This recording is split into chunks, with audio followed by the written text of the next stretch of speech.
Hello YouTube, welcome back today. So we are doing something a little bit different once again. We are back in the David Eccles School of Business because I have some homework I gotta do and I thought I'd bring you guys along. So I'm in my last semester, as you guys know, and I have this class called Brand Management, and as part of that we have an assignment where we have to do some businessy stuff, but it was kind of interesting and it involves the state of Utah, so I thought I'd bring you along. So basically we have to reposition the state of Utah. So a little bit of context. We had to read this article about Ryan Smith, the new owner of the Utah Jazz and co-founder of Qualtrics. And basically he thinks that Utah has been misrepresented and mislabeled and that it is a lot more than people think it is. And so our professor gave us this assignment to go and think about how we could reposition Utah or rebrand it to people so that it'd be more appealing and become a new international hub. And some of that stuff was what was talked about in the article. If I can find the article, I'll link it in the description below. I'll see if I can find it online for you guys. It's kind of interesting. Let's get right into it.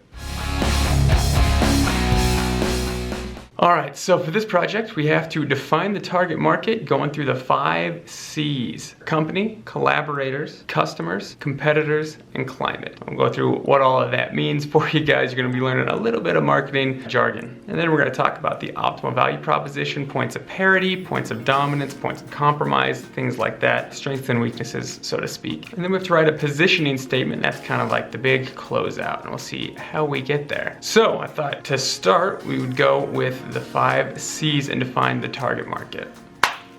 So, company is the first of the 5 C's. And for Utah, it's a little bit different because it's the state of Utah, not the university. Sorry, I probably should have made that more clear. Utah has 5 national parks. It has the Silicon Slopes, the big booming tech industry down in Utah County. Family focused. It has an R1 university and 2 R2 universities here, so education is important. And then there's also some key collaborators in the state, and we'll talk about that back over here.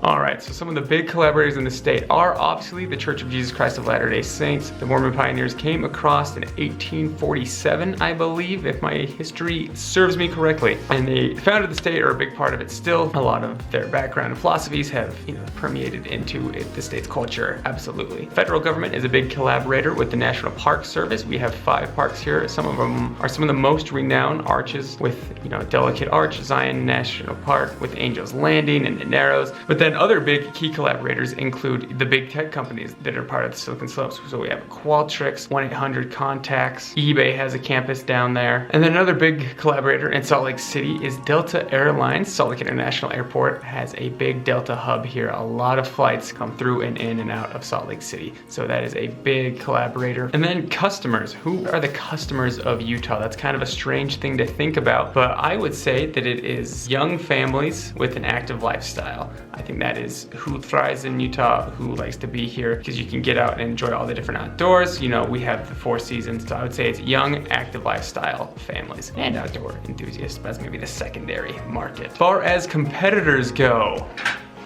I would say Colorado is probably the #1 competitor, next door neighbor. They've got some similar stuff to offer. Denver's a pretty big, prominent city, so that's a big one, but also I would say Northern California with, the Silicon Valley, obviously. The minor ones, Texas, Arizona, you could argue, make cases for them as well, but they're a little bit different. I think they offer some different values, so I would say the biggest one is Colorado. And the climate of Utah, I'm not talking specifically about the weather or the meteorology, that is something different, although I am interested in that, and we'll talk about it a little bit. But we're talking about the company at Utah, or the climate that they're operating in. Kind of a different concept, the social climate, if you will. So a big thing that Utah has is civic trust. It's a very safe place. A lot of people follow the rules, follow the laws. There's not a ton of civic issues, but obviously people are people. There's a big entrepreneurial boom happening. A lot of venture capitalism that is available and going on, especially with all of the startups down in the Silicon Slopes area, and it's just an exciting place to be economically and business-wise. A lot going on for outdoor conservation. Protect Wild Utah is a big movement here. Protecting bears ears was a huge thing back 5-6 years ago. And then it's also becoming increasingly competitive in its sports. The Jazz have new ownership. They're trying to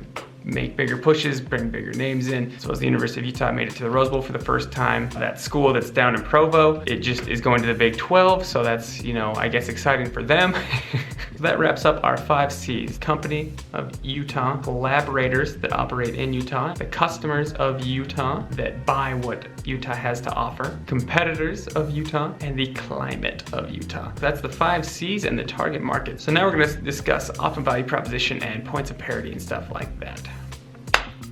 All right, so we'll start with points of compromise because there are some weaknesses that Utah has. I am an atmospheric science minor, so I know a little bit about meteorological stuff going on in Utah. There are a lot of environmental threats here regarding population growth in Utah. A big one is water sustainability. I was actually part of a program a few years ago that was studying the water future of Utah to see will we have enough water to sustain all the growth that Utah is going through. And I'll link again to Utah down there if you want to see some of the stuff. And another big one is the inversion. The air quality in the winter. It's pretty bad. It can be hard to breathe for those with sensitive groups, and it can cause some health problems. Some social things. It does have quite strange liquor laws. I personally don't drink, so I don't know all the details about it, but it is something that immediately starts a big hot topic conversation anytime it comes up. And with that, there's some less entertainment. You know, it's not quite like a big booming nightlife. It's not in LA. I'm sure there's a little bit more in Denver.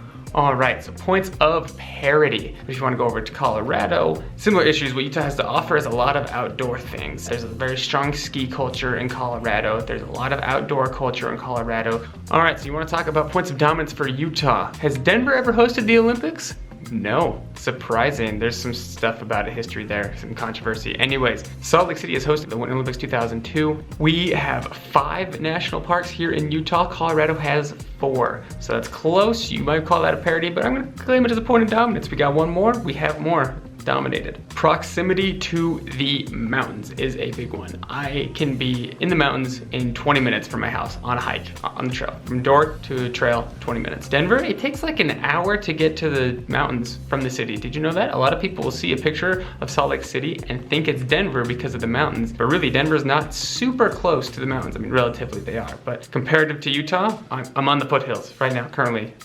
Up at the University of Utah. You want to talk about this, a point of dominance. Utah has this culture that is super competitive and everyone wants to win and everyone wants to achieve and become. So it's got this it factor. It's got the hype. It's what's growing right now. It's not what was big before. It's not old Denver. It's not, you know, traditional San Francisco where we know there's a bunch of money. It's what's growing. It's the cool place to be. So it's got this it factor, and I would definitely say that is a point of dominance. It's an intangible point, but it is definitely there. People are talking about it. People are moving here in droves. Utah is booming, adds to the brand presence. Compared to Northern California, we're not as crowded and we're not nearly as expensive. You know, San Francisco is one of the most expensive places to live in the world and we're not there yet, but we're growing. And they also don't have 4 seasons like we do. That is a big call. We have the snow at the mountains. We have the fall, summer, spring. We've got everything here that you need. So those are the points of parity, compromise, and dominance. So let's go talk about our positioning statement and our brand mantra that we're going to come up with for the state of Utah. So the positioning statement that I have come up with for today's video is that Utah gives young, active lifestyle families that want to impact the world a place to inspire and achieve their dreams by providing a hotspot for tech and entrepreneurial startup venture capitalism, a growing economy, preserving a proximity to the wild lands of Utah and preserving the greatest landscapes on earth, the greatest snow on earth, and a dedication to family environments and education. So my brand mantra for the state of Utah is to inspire dreamers to achieve. So that wraps up my brand repositioning of the state of Utah. I hope you guys enjoyed. I hope you learned a little bit of something about kind of the way business works, marketing works, and the state of Utah. Comment down below any interesting insights that you have or thought about during this video. How would you reposition the state of Utah? What would you say? Who would your target market be? Who do you think Utah serves? Who should live here? Who do we want to bring in here? And what kind of future do you hope for the state of Utah? Let me know in the comments down below. If you enjoyed today's video and you want to see anything going on in the future, we are going to make a trip down to Zion National Park this March to go do Angel's Landing before it becomes a permitted only hike. So if you want to see anything like that, make sure you click subscribe down here. It means a lot to me. It goes a long way. You have no idea how much it helps the channel. I also have some Amazon links down there if you guys want to see any of the cameras that I use or anything like that. And since we're at the David Eccles School of Business again today, I'll include up in here some of the stuff that I've done previously with the School of Business, including going to Dubai for a fall break with Eccles Global. So make sure you check that out. And thanks for coming in, guys. I really appreciate it. And remember, go create the world.